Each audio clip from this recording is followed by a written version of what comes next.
we called it Ashlyn for a reason. And it's just me being the most me I've ever gotten with people.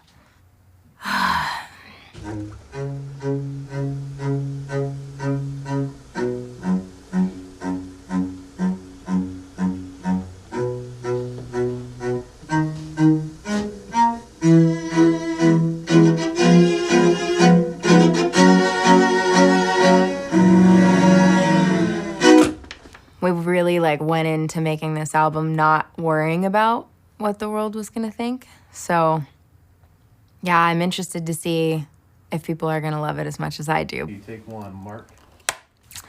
Taylor was the first record that we wrote on the album. So this was the last song that was written before sort of my entire life was changed basically forever.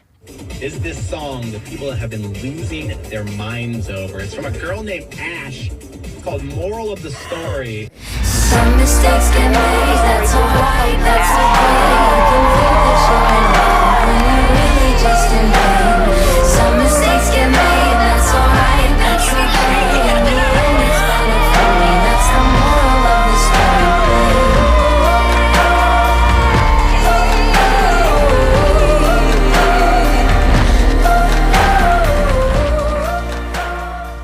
And so I saw this rise with Moral of the Story and people validating my truth and my honesty, and I got really, really vulnerable.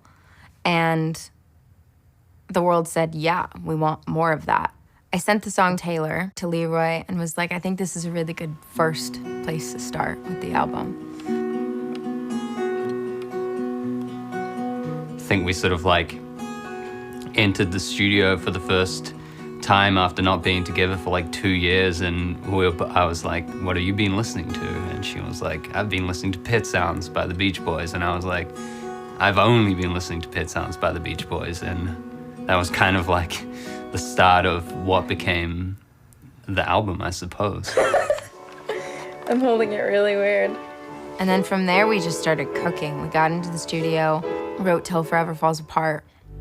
So this is it. It was really great bringing Phineas in on Till Forever Falls Apart. Hearing his version for the first time was quite a surreal moment. I knew if there were any features whatsoever, they needed to be someone who was a part of my story, someone who knew me and loved me. It just felt like Phineas was the only right person. Till Forever was a song we wrote here on the piano, and then we were separated for weeks. We knew exactly what we wanted to write, and it didn't matter if we were in the studio together day one, doing it over a Zoom session, or writing the songs in the backyard. Yeah. No matter what, we had such a clear vision of the album we wanted to make that we were going to make that album regardless of the way the world was going. Ashe and I were both really inspired by the whole Laurel Canyon sound of the 60s and 70s. And we sort of thought to ourselves, what if we can make our own Laurel Canyon here in Sherman Oaks and really soak in the surroundings here and make our version of that in 2020.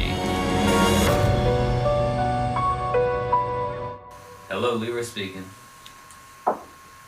Hey, what up, man? It's so good. It's so good. For me, it reminds me of what music is all about, right? I think as well, the most important thing was that it was made over such an important time period for you.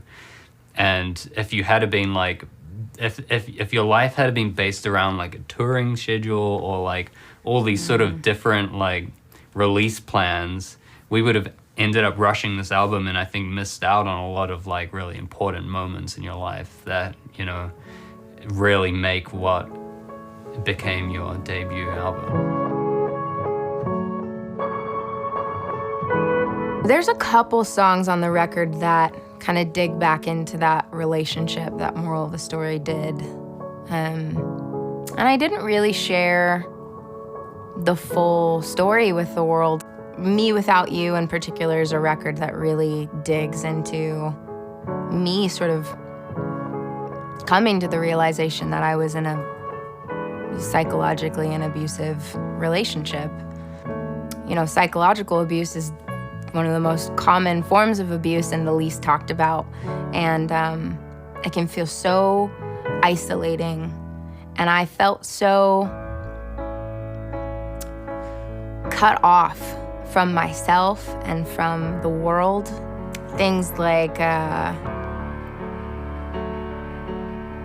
no one's gonna love you the way I love you, you know, isolating you from the people that love you the most.